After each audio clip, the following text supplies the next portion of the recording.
महाराष्ट्र राज्य के नांदेड़ गांव के निकट रायपुर इलाके में आज भी खून की प्यासी डायनों का बसेरा है।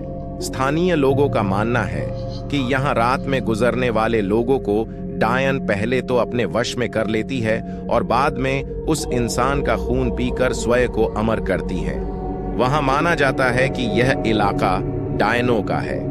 यहां पर इंसान का कदम रखना खतरे से खाली नहीं है और अगर आप वहां पर गए तो किसी तरह की गलती आपके लिए काफी नुकसानदायक साबित हो सकती है। अगर आपको यकीन ना हो रहा हो तो आप यहां पर किसी भी पेड़ों में कील गाड़कर खुद ही देख लीजिए, लेकिन आप लोगों का मौत से सामना जरूर हो जाएगा। आप लोगों को भले ही यह अंधविश्वास लग रहा हो तो, लेकिन इस भूतिया गांव का यही दस्तूर है। इस भूतिया गांव को अभिशाप माना जाता है। यहां पर एक दो नहीं बल्कि सारे इलाकों में डायनों का बसेरा जमा हुआ है। नांदेड़ के निकट इस छोटे से गांव में डायनों की अब पूरा राज्य बसा हुआ है।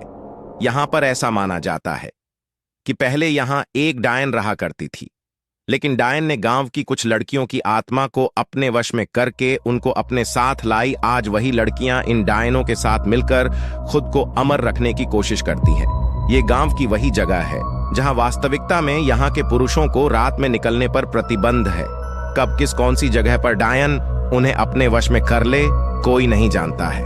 अभी तक यहां पर कुल 42 से ऐसे मामले आ चुके हैं जिनमें से पुरुष लापता हो गए, लेकिन उनका अभी तक कोई अता पता नहीं चला है। यही माना जाता है कि डायन उन पुरुषों को मार दिया होगा। रायपुर में पेड़ों को काटने पर भी प्रतिबंध लगाई गई है।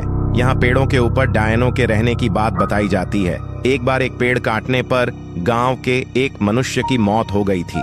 तब से ही माना जाता है कि डायन का पेड़ DDH काटने पर ही उसकी मौत हुई। यहाँ पर एक टूटी हुई हवेली के अंदर एक छोटी सी कोठरी है जिसमें कोई भी नहीं आता जाता है और माना जाता है कि इस अंधेरी कोठरी में जो भी गया वो वापस कभी लौट कर नहीं आया। 16 लोगों की मौत की गवाह इस भूतिया कोठरी को यहाँ के प्रशासन ने भी सील कर दिया है।